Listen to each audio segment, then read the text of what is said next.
guys, welcome back to our channel. In case you're new here, my name is Maren. And I'm Maureen. Right, and today we have a very lovely guest, and you're going to let him introduce himself first before we start the show, right?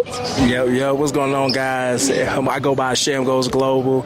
I'm a YouTuber, entrepreneur, Airbnb host here in beautiful Nairobi, Kenya. And I just wanted to say I really appreciate you guys for having me, on your channel and, being able to just spread my message to, a wider audience. So, I appreciate you guys for real. We are so happy to have you on our channel. But then, guys, if you want to know anything about the kind of content he creates, you can go to his YouTube channel, check him out on Shamgoesglobal. Shamgoesglobal. Yeah, and also consider subscribing to his channel because he has a lot of educative content on there, right? Mm-hmm. And also I meant to ask you, because we Kenyans, we've been accused a lot of saying pronunciations by their letters. So I was wondering, how things are written, right? How we say them. Oh, okay. Yeah, so I was wondering, is your name Shem or Sham? Sham. Yeah, right. Yeah. All right. We had to clarify that first, right? Right. Mm-hmm. So just we were really curious about your experience coming to Kenya. Okay. Yeah, because for those ones who don't know and you're watching, Sham is a Black American from the States, right? Yes. Which state? Indiana, Gary, Indiana, to be specific. Yeah. Okay, and what informed your decision to come to Kenya? It was just being Black American. There's a thing where it's like we're Africans, but slavery and all that stuff. So it's like we don't really necessarily know like where we come from or how to kind of trace your roots or anything like that. So to me, it was kind of like a pilgrimage in a way, where I just felt like internally I just always wanted to at least say I've been to the continent, I've actually visited, and like the stereotypes and stuff aren't true. So it was kind of more so a personal thing, and that's the reason why I decided to come to Kenya specifically and just kind of start my journey. All right. And what was the process like? Like, was Kenya your first choice, or did you think about other African countries? Okay, so there's a thing in America where they really prop up Ghana. So a lot of people were telling me, oh, if you're going to go to Africa, go to Ghana for the first time. And I was thinking about it. I'm like, okay, cool. But I don't know. It was just something about Kenya. I just kind of did a little bit of research before I came, and it just really sparked my interest. So I was like, you know what? Let me just try it out. I really intended to stay for a week at first, but I actually loved it. Like, I felt like, I feel right in place. It doesn't feel too much like different from America. So, I decided to extend it for 3 months at that time. So, okay. Yep. And the whole of Africa in general, is this your first time visiting, or you've been here before? Oh no, right now, currently, or my first time like ever? No, currently. Oh, currently, first time. This will be my third time. My third time in Kenya, specifically, yeah. All right. And how are you finding the Kenyan experience? Oh, it's sensational. It is sensational. I'm gonna look directly. It's sensational. I'm not gonna lie. It's definitely a breath of fresh air. You guys, like the people in Kenya are very welcoming, very accommodating, very, what's the word I'm looking for? Just humble and genuine, Okay. And you really feel that when you come to the continent or come to Kenya for the first time. You really just get that feel for it, So. And what has been like your funniest experience or weird experience in Kenya? Okay, so I actually made a vlog about it, right? So there was a monkey, like literally, and this happened maybe like 3 days ago when I was in Mombasa. A monkey at my Airbnb hopped on like the balcony and opened like my Airbnb door. No, not the window, the door, like the sliding door. Yeah, and literally was just like propped up and just looking, just like staring and like turning his head. I'm like, yo, what is going on? So yeah, I say that's like one of the most memorable things with my trips to Kenya so far. So. Right. Okay, and some of our audience, they've never been to Africa, and I was just wondering, since you have been here, you've gone back to the States, what's the process like for those who are looking to come into the country? Okay, the process, first I would say you have to mentally prepare yourself, right? Because it's a difference between being in like a Western society and kind of being, in the African society for the first time, or I don't know if you call it Easter. You guys call it Easter, like Eastern societies, for the first time. And I say first you have to mentally prepare. Second, you have to have the funds. Like the funds, you can't do anything without having money. So I would say just if you're American, I would say stack up maybe like $5,000 and come for at least 2 weeks. I wouldn't recommend anybody coming for less than 2 weeks because you don't really get the feel. It's like the plane ride, you're gonna be jet lagged. So once you come, you sleeping for the first 2 days, and then you got 2 or 3 days to do whatever, and then go right back. So I would say anybody that's coming should expect to have at least 5,000 USD and also be ready to stay at least about 2 weeks. Okay. Yeah. And next, let me see, what else did I have to do? I'm mainly talking about what I did to prepare. So after that, I would say you have to make sure you have a passport. I mean, Right, and sometimes a lot of people in America, especially Black Americans, we don't have, the know-it-all or the awareness of how to acquire a passport. There's a lot of people that I know 40, 50 years old, never had a passport, never thought about getting a passport. So, yeah, getting a passport is very, crucial when it comes to doing something like this, traveling or going to a different country. And after that, it's pretty much self-explanatory. Once your passport comes in, it takes a few months for it to come in. And after that, I'll say start booking your flights. And, you're going to need your flight and your hotel or Airbnb confirmation or reservation because you need that to apply for your visa or your Kenya ETA, which they changed it to recently. I guess the first time I came, it was the e-visa. So, but yeah, after that, you apply for that. You can get 3 months, 90 days as a U.S. citizen. Me personally, I just applied for the 5-year visa, so I got a 5-year visa until 2030. So that's that was a godsend. I needed that because now I can maneuver different countries and stuff now. So, and what else? Flight. Okay, passport, money.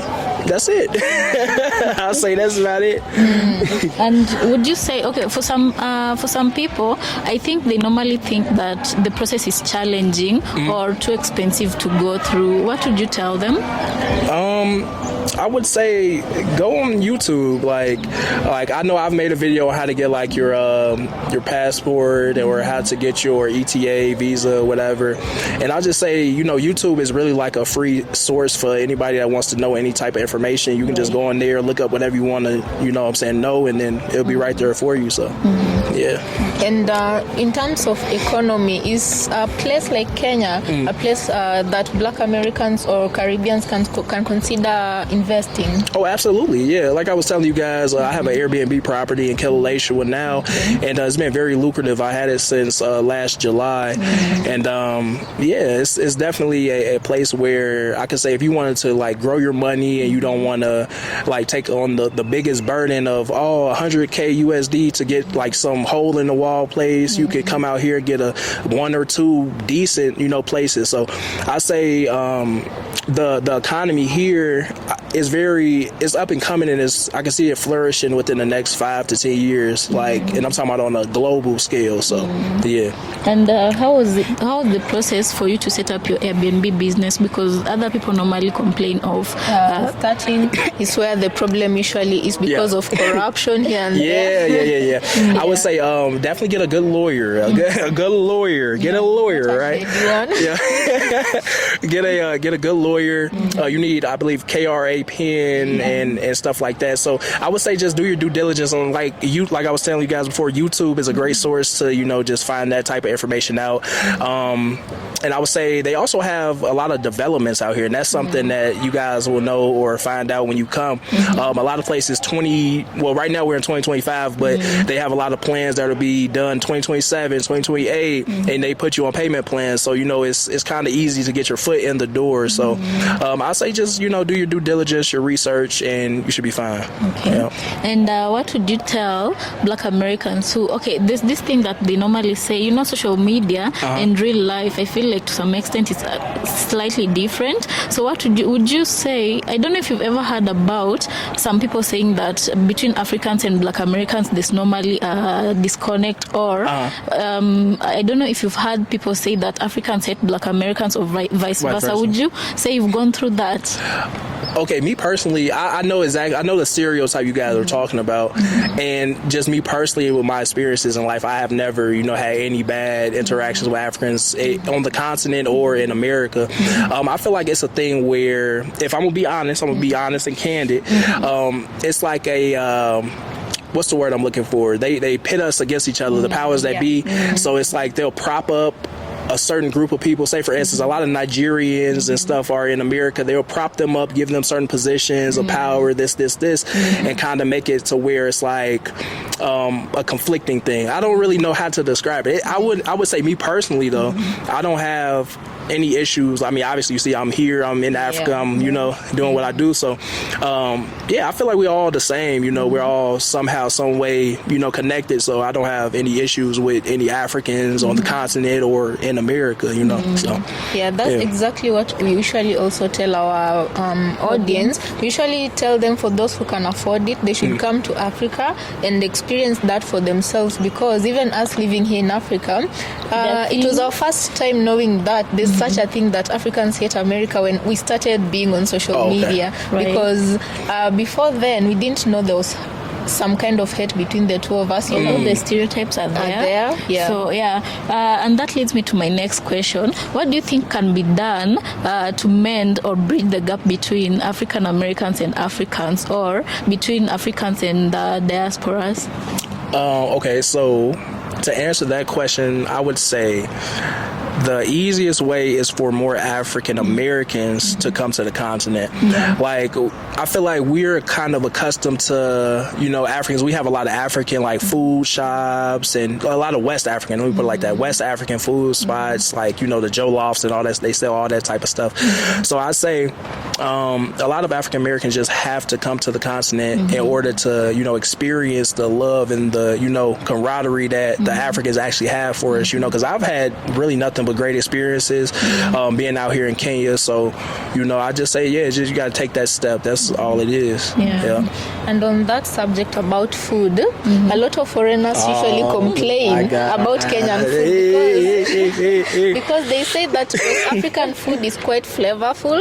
South African food is also, they have variety, but Kenyan food is very boring. So I don't know if you've had a chance to try out other countries' food versus Kenyan food. Okay. All right. Y'all gonna kill me for this one. All right. Kenyans don't kill me for this one, right? Yeah. So, I'm gonna just tell you guys what I love about Kenyan food. So I love palau, right? Okay. Palau.